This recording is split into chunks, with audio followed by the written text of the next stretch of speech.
Alright, welcome to another video. So in this one I just wanted to give you my top 5 tips for doing the Wainwright's coast to coast walk. I've done this walk once and I'm planning to do it again soon, and I really just wanted to go through just some of my top 5 tips in terms of if you're planning to do it. So tip number 1, watch YouTube videos of myself that's done it, or other people. There's lots of them. You can plan the route really well from just watching some of these videos. You can see the campsites they stay in, where they might do a wild camp through the Lake District, or where they might stay in a B&B, and you can get that information and you can start to plan it.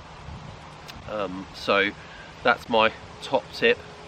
My second tip is to join the Facebook group. There's a coast to coast Facebook group which is absolutely brilliant, and you can join that, and you can again get all the details for the route, all accommodation details, camping, all of that, reviews from people. You can speak to people that have done the route, and you can get your confidence really if you're a bit nervous about doing it. You can see that other people, lots and lots of other people do it. It's a very popular Facebook group. There's quite a few thousand people in it.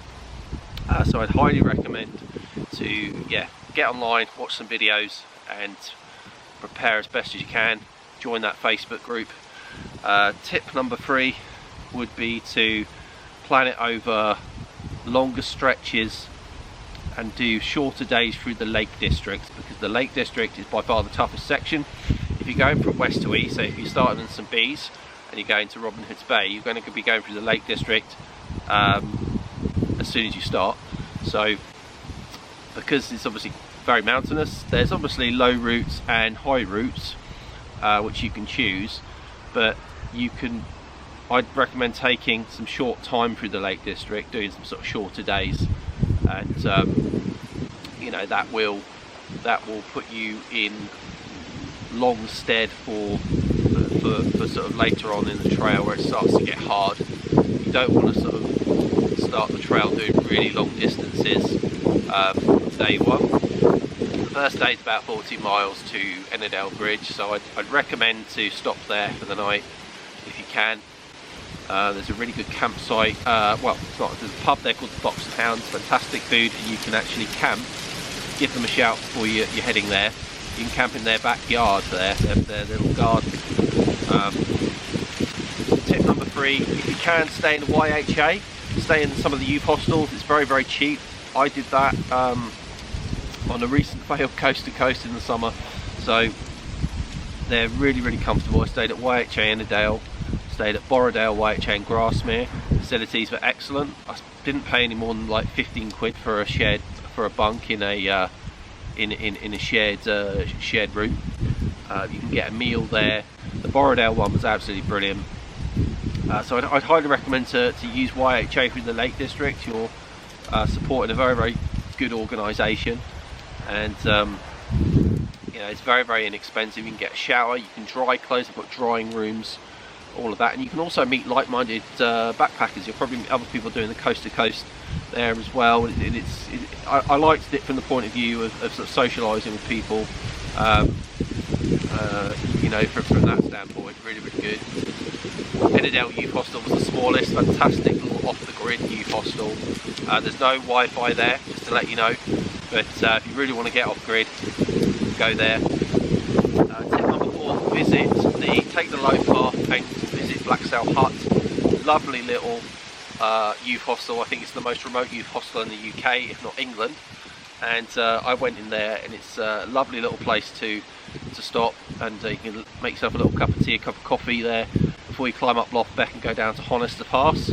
I would recommend the low route stop there, because it's got a lot of history, that place, Blacksail Hut. Yeah, so that's tip number 4. Tip number 5 would be to mix up staying B&B with hostel and camping.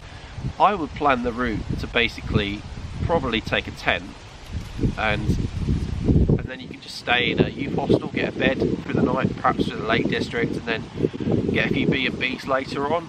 I've done the coast to coast B&Bing the first time. That's because I had a thing with my back, a few months before that, so I couldn't sort of carry a heavy rucksack. I would have done it backpacking, and I will do it probably next summer.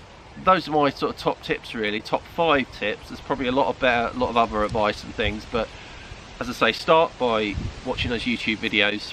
Type in coast to coast walk. There are lots and lots of them. It's a very popular route. It's now become a national trail, so the signage is getting better. But yeah, get on the Facebook group. The Facebook group really helped me out. They've got I think, downloadable accommodation list there as well. So yeah, I think in terms of my top 2 tips out of the top 5, yeah, the YouTube videos and the Facebook group, fantastic resources. All right, so that's a short little video. If you've got any questions about the route, the coast to coast, drop a comment below. This is a very sort of short little tips guide. Maybe I have done one before, actually. Maybe I put a card up to that a couple of years ago, but needs a bit of refreshing possibly.